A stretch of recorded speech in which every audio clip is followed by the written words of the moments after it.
I'm fairly convinced that digital forms of AI are never going to have consciousness, right? I don't believe my pocket calculator has anything resembling that consciousness. And I don't believe that even the most powerful supercomputers running the state-of-the-art AI engines are any more conscious than my pocket calculator, even though they respond in a way that is very intelligent. Welcome to the Curious Advantage podcast, an exploration of the idea of curiosity and its increasing importance for thriving in the digital age. From the authors of The Curious Advantage. Hello, and welcome to this episode of the Curious Advantage podcast. My name is Garrick Jones. I'm one of the co-authors of the book The Curious Advantage, and today I'm here with my co-authors Paul Ashcroft. Hello. And Simon Brown. Hello.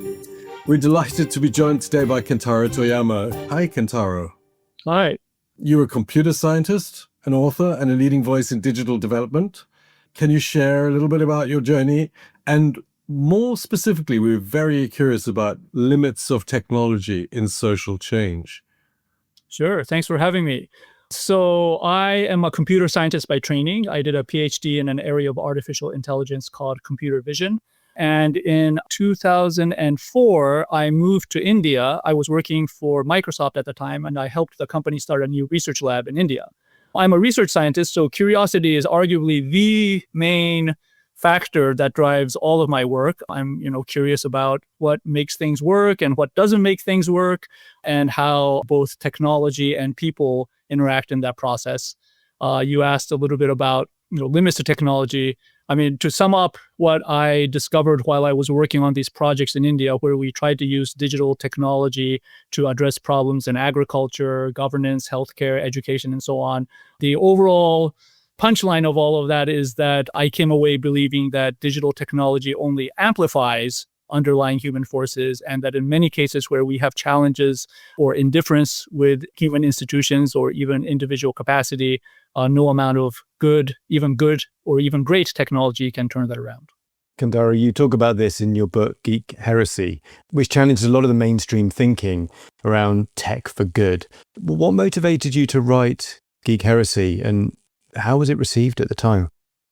So after about 5 years in India, at which point I had worked on probably over 50 different research projects where we tried to use some digital technology, sometimes off-the-shelf technology, sometimes technology that we developed ourselves to address challenges in different fields, I kept coming back to this challenge, which was in a very controlled research context, we could get the digital technology to do what we wanted, and oftentimes it would help. And we would, write papers about it, publish them, and be happy as far as that goes. But then as soon as we tried to use the same technology in real world context to kind of show that it could have similar impact, we kept running into all kinds of challenges. And so after 5 years of that, I sat down to kind of think about why that was happening. Because, it's super disappointing for us as research scientists to see the situation where the research works in a research context, but then fails to do so in the real world. And I ultimately came to subscribe to a theory that I now call the law of amplification of technology, which is that digital technology amplifies underlying human forces. And so that means that the technology can help exactly where the human forces are aligned in a positive direction, but exactly those challenges where the human forces are indifferent or dysfunctional or corrupt, again, the technology only amplifies that. And sometimes, usually it just doesn't fix the problem, but sometimes it will even make the situation worse. So does that give hope for the view that sort of we'll all be replaced by AI agents in the not too distant future, that actually it's our inherent humanness that is amplified by the technology rather than being replaced by it? Yeah, that's a great question. One of the interesting things that happened when I came back from India, I live in the United States, is that I realized that amplification actually explains almost all of digital technology's impact on society. And I think that will likely hold for a while, but AI might be different in the following way. The idea that technology amplifies people is based on the idea that human beings are the only ones that have agency, and also that human beings only treat other human beings as entities with intention and agency. But with AI, especially as it becomes more and more sophisticated, we might start acting as if AI has its own autonomous agency, or even giving it a lot of decision-making power, at which point I think some of it will not just be amplification. But until that day, and I don't think it's necessarily a black or white thing, we'll probably be creeping up towards it. We'll probably see a situation in which, for the most part, AI becomes a powerful amplifier of underlying human forces. And where AI and digital tools are expanding rapidly, then how do we avoid falling into the trap of solutionism, if you like? Yeah, I think that's always a temptation. Again, I'm a computer scientist, so my natural inclination is want to solve problems with technology. But I think, all three of you have been working in areas which involve digital transformation or helping organizations use digital technology. And I think, one question is, why do they need you, right? Like, if the technology is so great, why do they need people to come in and help figure out how to use the technology? And I think the underlying challenge is, to the extent that, we use technology as a tool, which is at least historically been always the case, you need the person who's wielding the tool and who's designing the tool to be very conscious of what they're applying the tool toward. And if those ends aren't aligned with the intention of the tool, then it doesn't really matter how good the tool is. Like most technologies are double-edged swords. They can cut in multiple ways, but ultimately which way they're actually used to cut is up to the human wielder of that technology. And to that, so if they can be double-edged swords, so they can be used for good or they can be used for bad, and if they amplify our human intent, what can we do to avoid the bad side of that sword? I mean, social media is criticized as there's many good aspects to social media, but there are harmful elements of that. So what can we do as humans to avoid the amplification of those negative sides? I have come to think of it at least two different levels. One is at an individual level and what we can each individually do. And I think that requires very intentional use of technology. So there's now, a lot of research about the potential negative impacts of digital technologies. And you mentioned social media, so let's use that as an example. With social media, it's this mindless use of it where you're just using it because it happens to be there and, letting yourself absorb whatever it is that random people out there have put out there that causes things like mental health challenges or, distraction to the point that you're not as productive as you want to be, or being influenced by things that you might not otherwise be influenced by just because, again, you're being bombarded with a large amount of possibly charismatic people saying certain things. But if you use social media very intentionally, then it can obviously be a tool that helps you, right? I mean, I think most of us we want to stay in touch with our close friends and family, and social media can help with that. And as long as we kind of compartmentalize that and say, okay, right now I'm deliberately using social media to stay in touch with my, let's say my high school friends, and it's for that purpose, I think that's okay. But then if I find myself, again, somewhat unconsciously going to it as a form of light, entertainment or just a way to kill time, I think that can lead to negative consequences. And then the second thing is to think of it at the societal level. I do think that most digital technology is under-regulated. That's the way that the industry likes to have it. But I think in the end, we are seeing now, for several years, if not decades, the negative aspects of digital technology impacting society as a whole. We've seen things like the Cambridge Analytica scandal and Facebook, where even our politics and our democracies are now being affected in negative ways through digital technology. And I think good regulation is probably the best way to address that. I would assume the same logic applies to the generative AI tools that are shiny new toys that, I don't know, speaking for myself, leaned in 110% into, because we just explore every day the new things it can do and are surprised and delighted every day. What can we learn from the mistakes of that rapid adoption and over-adoption maybe of social media with the Gen AI tools as we are figuring out what it can do for us? Are there parallels there? Yeah, I think so. I mean, in some ways, I think we as a society have learned a little bit from our experience with social media. I mean, it's hard to believe now, but, if you go back even, let's say, 10 to 12 years, there was a time when most of what people were saying about social media was immensely positive. You can go back and find very respected, journalists and thinkers saying things like, oh, social media is going to, help us usher in a time of world peace because we will suddenly be connected to people we never otherwise would meet and we'll empathize with them, so on. And now that we look back, it's unfortunately not gone that way. And I think events that have happened on social media, as well as fairly strong evidence that suggests that social media can be harmful to children in different ways, we've seemed to be absorbing that as a society. And so with AI, there does seem to be acknowledgement by many people, even people who aren't necessarily experts in this area, that more regulation is required. But I think the regulation has been slow to come, and that's where possibly we need to put more emphasis. I agree with you that generative AI, I'm a professor. I teach students, and I was shocked at how quickly they began to use ChatGPT. It was within weeks of release that we as a faculty started receiving essays and papers that very obviously were not written by our students. It's stunning how quickly the adoption has been and arguably how thorough it is. Just to go back to the intentionality and what we've learned from social media and so on, you say the whole thing about technology is it's amplifying human traits that we have. And does that really bring us back to the need for a very solid conversation about ethics and how we spend our time?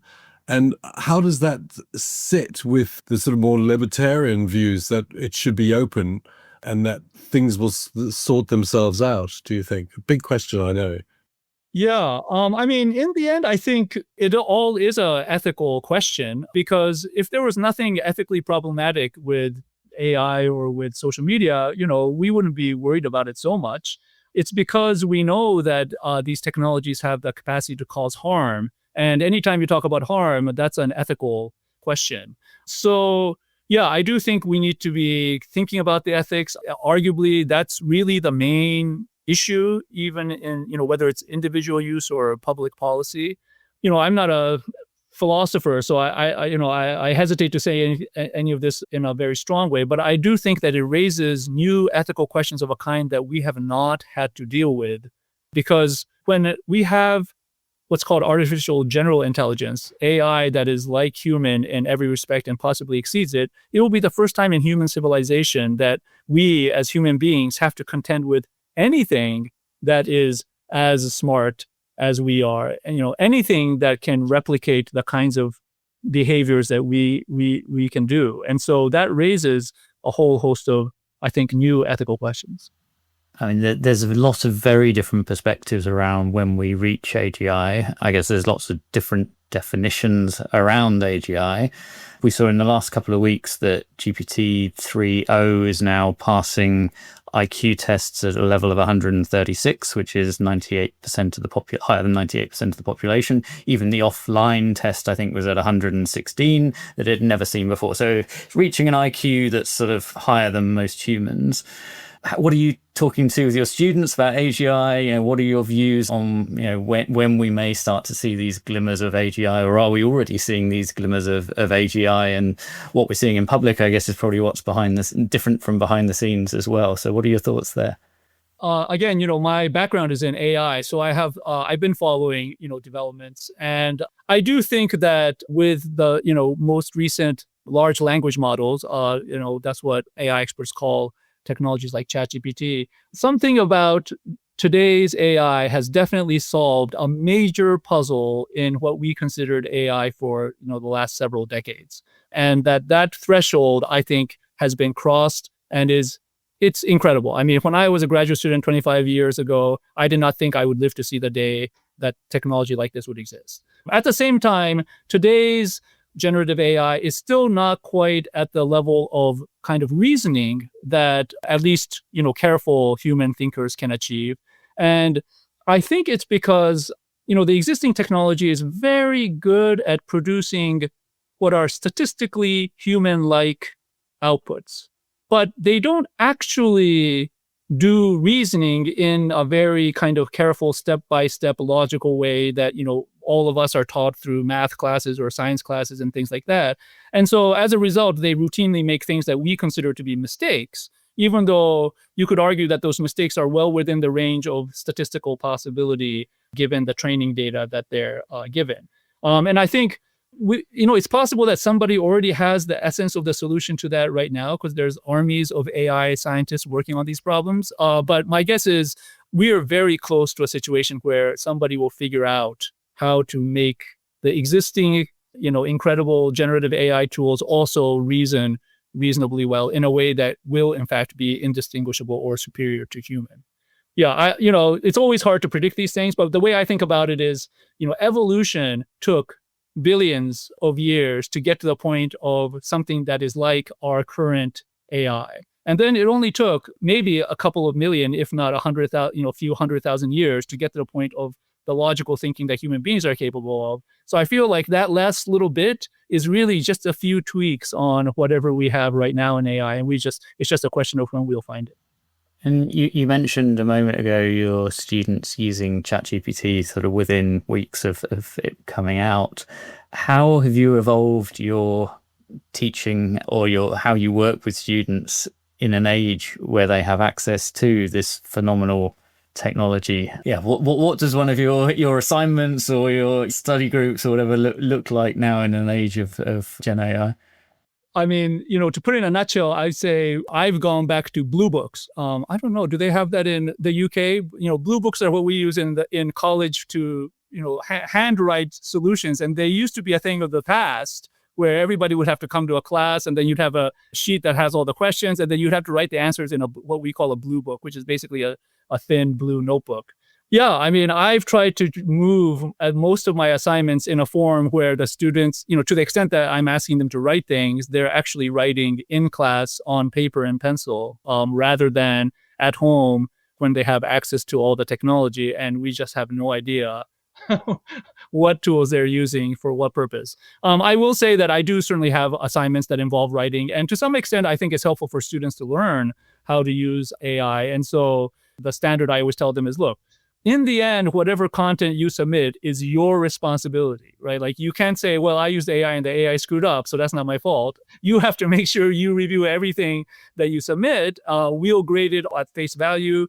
I also ask my students to write a short blurb about how they used AI, if they do at all, just so that we're conscious of it. And then I treat as something equivalent to plagiarism if we catch an instance of use of AI that was not indicated.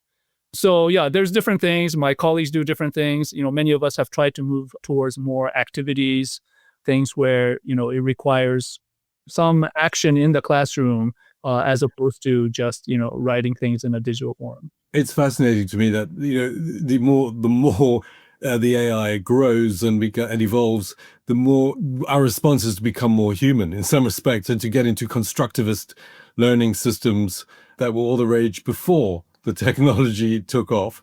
So we go back.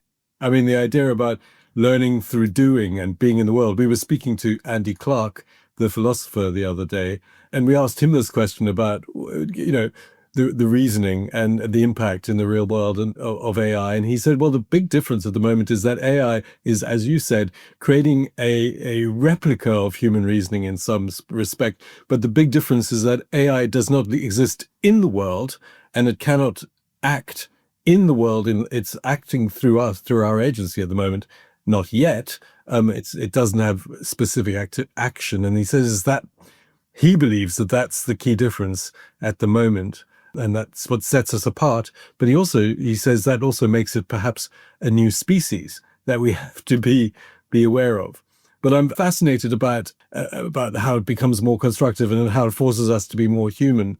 Well, how do we shift this focus from what technology can do to what humans should do with technology, do you think? I mean, I think to the extent that as human beings, we each, we want to have some value to the larger world and we want to express that value. And we also want to have that value acknowledged. My guess is, at least the desire to do that will continue to exist. I think the challenge that AI presents is the possibility that, over the next couple of decades, most of us will not have anything that is different from what AI can cheaply produce to offer. I mean, the immediate impact is on jobs. And so that'll raise this question of, do we need to decouple what we do as a profession from how we earn our livelihood, because it may just become that most of us won't hold a candle to what AI can do, and therefore it's pointless to hire us. But I think, assuming that we don't end up in a world which some, science fiction writers project, which is one in which, a few people are extremely wealthy and powerful and everybody else is destitute. Assuming we don't end up in that world, then I think there is a question of, how do human beings express their value? I always find it interesting that, it's now been a few decades since we've had a computer, Deep Blue, beat the world chess champion, and yet we still have human chess matches and people still like to follow them, right? So there's something about seeing human beings doing the action, even when we know there's a technology that can beat human beings at it, that other human beings also value. So I'm hopeful that that aspect will continue.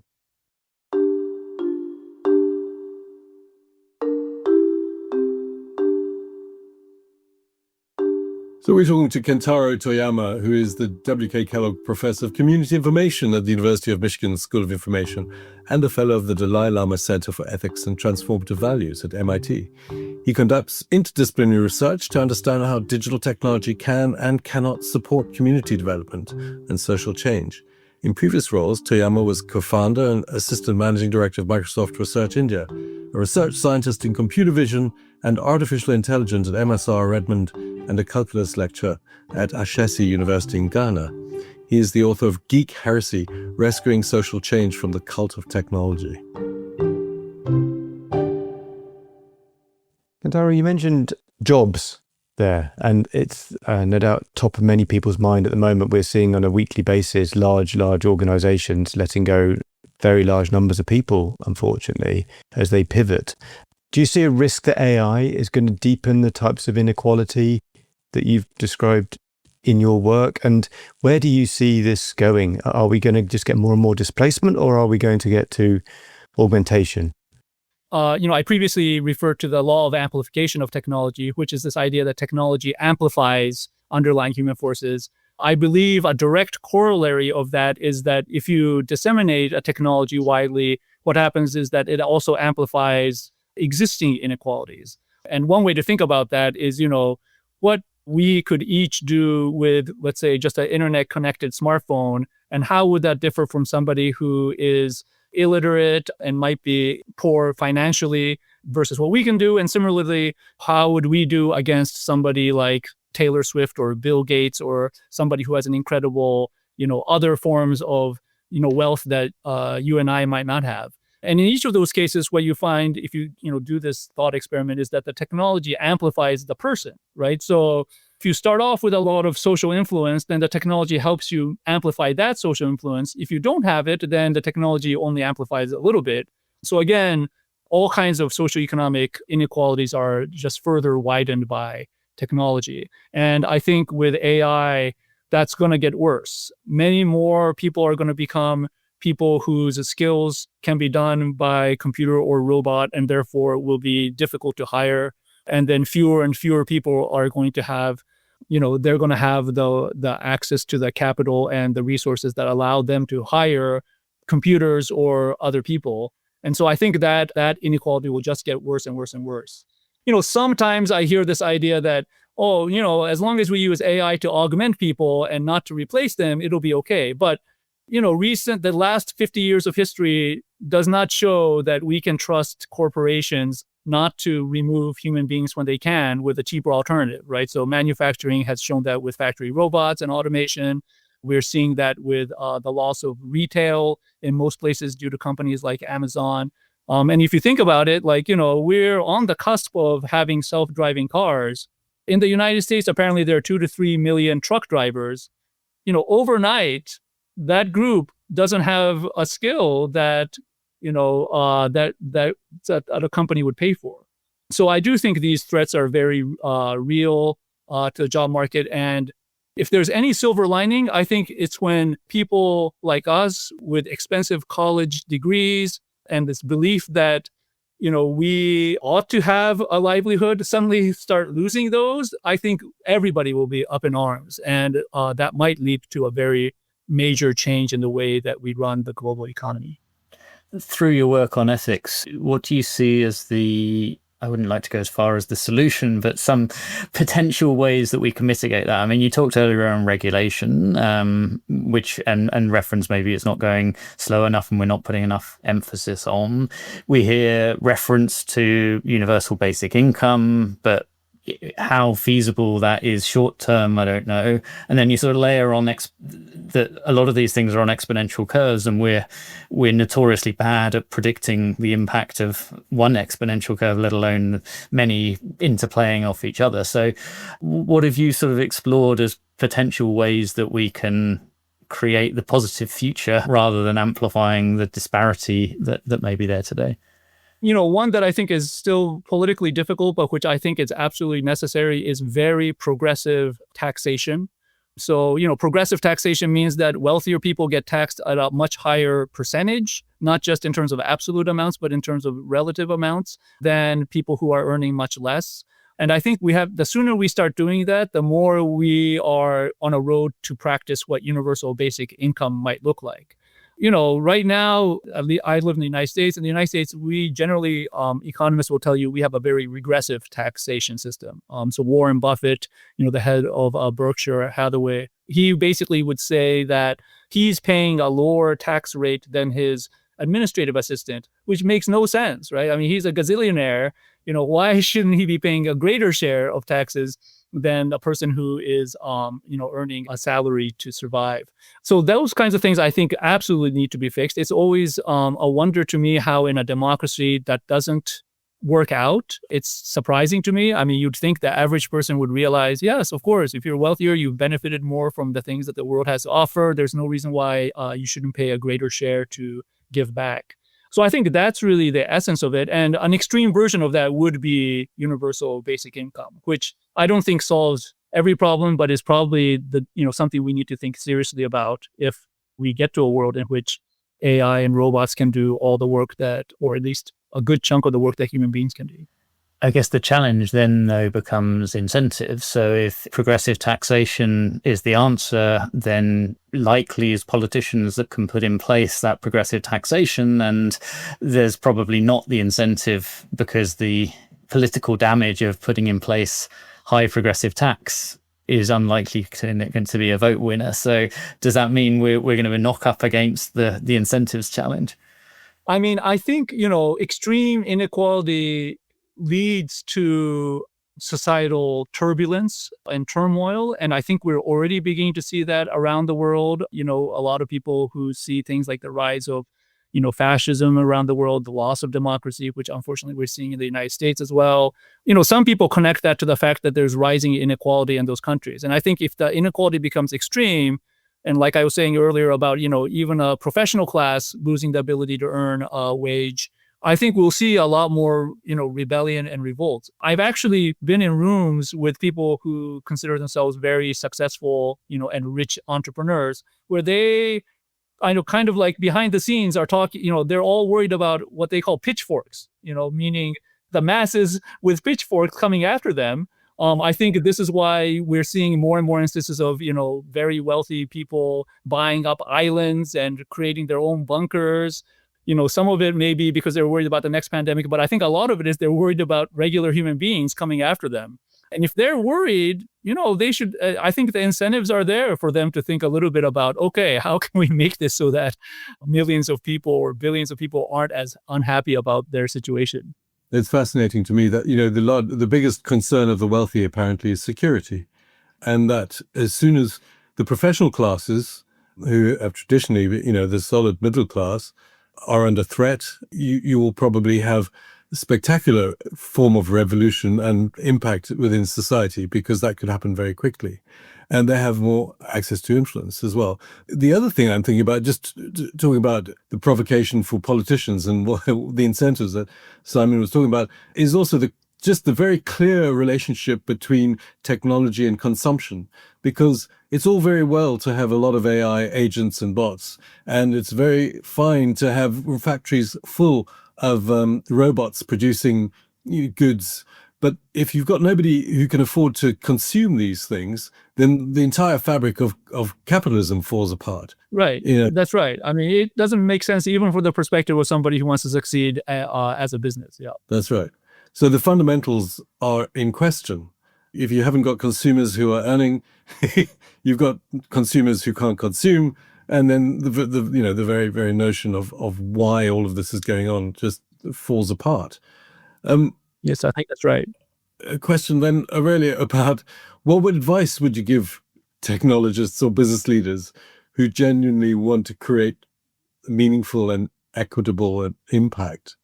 I think they should themselves be requesting more regulation. And actually, a few years ago, soon after ChatGPT came out, we saw a funny moment where, for example, the CTO of OpenAI, the company that puts out ChatGPT, appeared to be almost begging the US government to regulate the industry. And, one of the funny things about this situation is that no single company wants to unilaterally disarm, so to speak. They don't want to put themselves at a disadvantage compared to their rivals. But they're generally okay as long as the playing field is actually level, which to them means everybody has to play by the same rules, everybody has to have the same regulation. I think what makes this difficult, at least in the US context to the extent I'm aware, is, there's always this constant idea that if the United States holds itself back on technological development, that it will cede ground to China. We don't have a world government, so there's not a world in which there will be a regulatory, regime that covers the entire world. And so that's a challenge. But I think those kinds of things really need to be worked out, through diplomacy at an international level. As far as technologists are concerned, I think it's helpful for them to be aware of the issues and, where possible for them to push back against their management. But I will also say that, at least under the current way that capitalism works, that when employees start saying things that their bosses don't want to hear, they just get fired, which is unfortunate, but a reality of our current world. Well, it's fascinating just to push further on the idea of the level playing field. I mean, the level playing field is fundamental to our understanding of open markets and free markets. It's fundamental to our understanding of justice and the rule of law, meritocracy in a democracy. And as we're seeing around the world with some of the rise of fascism and fascist ideas, the idea of a level playing field is very much in question. Or if technology has done anything, it's thrown a light on how unlevel that playing field might be, which is also despondent for the next generation. I mean, how do you get to play? How do you get a leg up? How do you get to be successful, raise a family, and have a future? All of this calls capitalism and our current structures into question, which again are huge ethical and huge philosophical questions.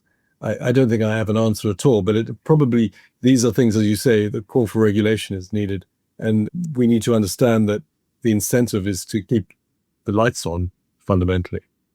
Yeah, I mean, I'm not a historian, but from what I understand, there was an age of extreme inequality in the 1920s, and at least in the Western world, and it got so extreme that arguably some of that helped kickstart the world wars, as well as regulation that ultimately kind of helped make things a little bit more even. In the United States, between around 1945 to about 1970, there was a period of very high taxation of the wealthy. Apparently, at some point, the highest marginal tax rate was above 90%, which is stunning if you think about it, in the context of today, where the highest marginal tax rate is like 39%.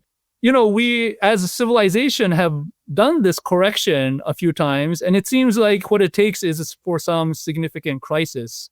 And I believe that that's unfortunately the way the world works. Is sometimes something happens and things get worse and worse and worse until it gets to a crisis point, and then there's some changes that might help bring us back from the brink. My guess is AI will push us in that direction as well. Yes, one of the things we've been reading recently is the AI 2027 research paper, which sort of goes into exactly what you were describing. So the sort of pressures to slow down, but then you go into the geopolitics of it and the general acceptance that whoever wins the AI race will be all powerful.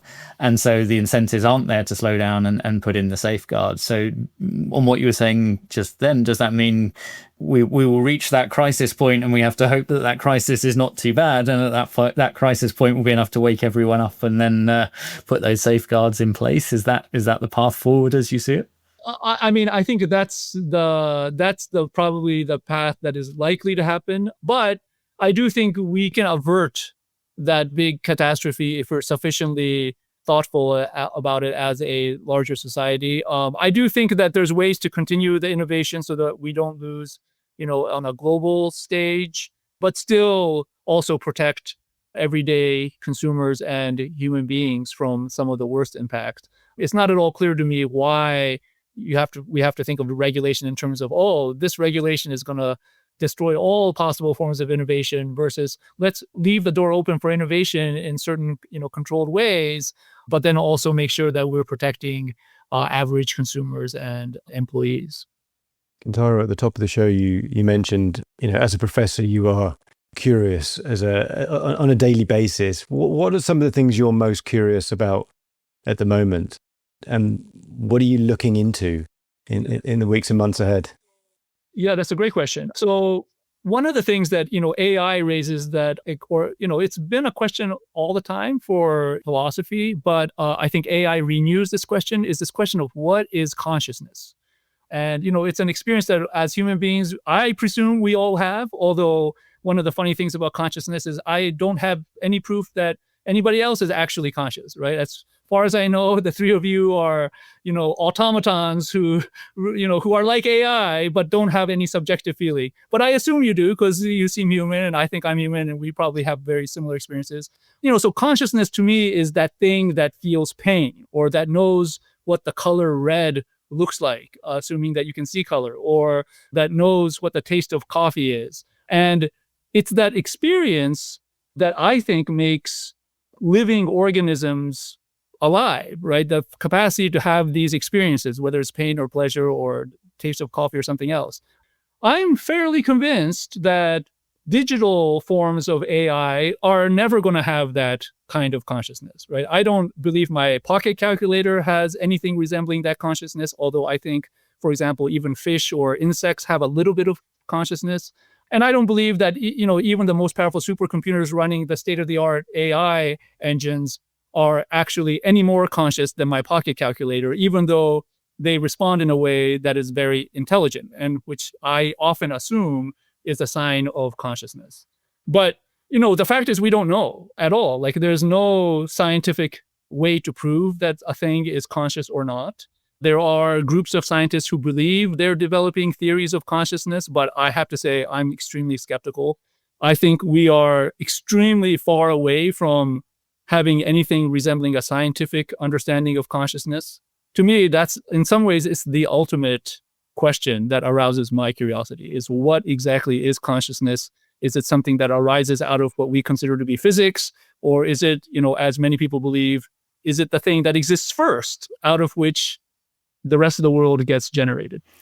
I think I would agree with you that we're probably a long way from reaching that digital consciousness. But there was someone recently who had done an exercise with Notebook LM where you have the sort of talk show hosts talking to each other. I'm sure you saw this, and they got them to become aware that they were actually AI, and they go through and have the conversation of, I phoned home and I spoke to my wife and realized, the phone rang out and she didn't exist, and it's a simulated consciousness. But when I first heard that, it was strangely emotional almost that this feigned consciousness could actually invoke a reaction. So I think I agree with you. Probably the reality is a long way away, but maybe we're going to see simulated consciousness coming earlier. Right. And I think the scary thing is that, once you do have an artificial intelligence that is as behaviorally very similar to human, and we're already doing this, we'll start treating machines as conscious, even when they're not. And I think that opens up a whole can of ethical questions and worms. We, at this point, apparently there are already millions of people who have a digital significant other, right? They have a digital boyfriend or girlfriend. A few months ago, there was an article in the New York Times about a woman who felt she was emotionally attached to what she knew to be a digital entity. She felt a little bit guilty about it because, her husband knew about it, but her husband seemed okay with it. But she felt guilty because she actually felt real emotions with respect to this person. There's other companies now that are enabling this thing where you can create a digital avatar of somebody who's passed away, and then you can continue to interact with that person as if they haven't died. I mean, I can understand why somebody who's grieving would want that, but I just feel like that doesn't seem healthy. So this whole question of, first of all, whether an AI can be conscious, and then second of all, whether or not they're conscious, if we start treating them as conscious, then I think a lot of the problems are already there. It's so fascinating talking to you, Kentaro. You raise all the philosophical and social, ethical implications and considerations that we as a society need to be paying attention to right now as we navigate our way into the future. These are the kind of the questions from the Wild West and on the frontier and the danger of the frontiers. I'm going to try and summarize a little bit of what we've been talking about. When I do that, I'd like you to think of one thing you could leave our listeners with. You've been talking about how all of this amplifies basically our human traits and the negative impact of social media that we're experiencing, especially amongst the next generation, and how important it is to start with intentionality, and where we start is the ethical consideration, because that is what gets amplified. Your view is that there's a need for more regulation and policy to deal with these things, and Gen AI can learn from what we've learned from social media, but it has implications for artificial general intelligence too. We need to think about the ethics because there are things that are causing us harm as societies. Today, Gen AI is not at the same level of reasoning as a human, but we're getting there very quickly. And it's having implications for how we organize society, but also how we organize education and learning. You talked about the constructive emergence of learning that's coming back into the classroom, and your use personally of blue books in your teaching.